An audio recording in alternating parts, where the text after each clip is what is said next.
Pro Football Hall of Famer Terrell Davis says he was wrongfully handcuffed and taken off a United Airlines plane over the weekend after he tapped a flight attendant's arm to ask for a cup of ice.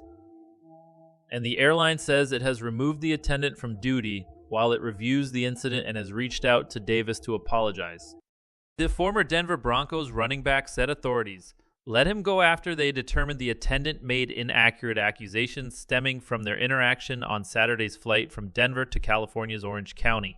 Davis said the incident left him feeling humiliated, embarrassed, powerless, and angry, and is calling for a thorough and proper investigation.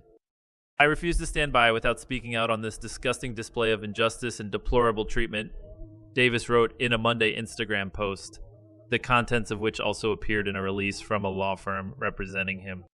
Davis, 51, was flying with his wife, 2 sons and daughter, when one of the sons asked for a cup of ice during beverage service. Davis wrote, "A flight attendant either didn't hear or ignored his request and continued past our row," the post read. "I calmly reached behind me and lightly tapped the attendant's arm to get his attention to again ask for a cup of ice for my son," Davis wrote.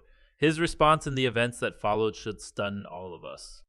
He shouted, "Don't hit me," and left the cart to hurriedly approach the front of the plane. I was confused, as were the passengers in front of me who witnessed the exchange. I thought nothing of it other than this particular employee was incredibly rude and blatantly wrong in his accusations of me hitting him. Davis did not see or interact with the attendant for the rest of the flight, he wrote. After the plane landed in Orange County, the pilot asked passengers to remain seated, and FBI and law enforcement agents went to Davis's seat, put him in handcuffs, and took him off the plane. With the scene recorded by multiple passengers, he wrote.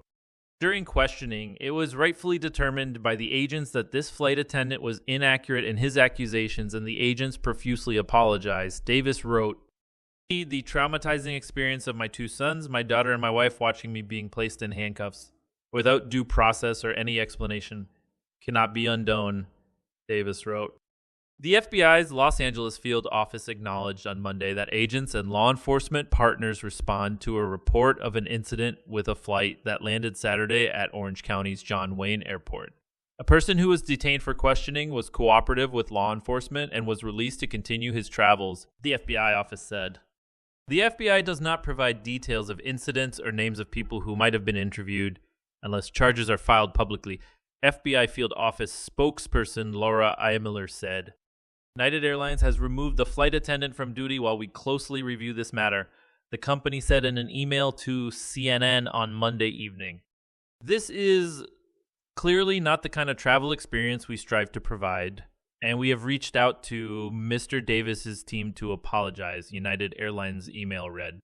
What happened on the flight is appalling and disturbing, to say the least, Parker Steiner, managing partner of the Chicago-based law firm representing Davis, wrote in an email to CNN. We plan on fully investigating the events that took place and are actively contacting United Airlines in this matter, Steiner wrote.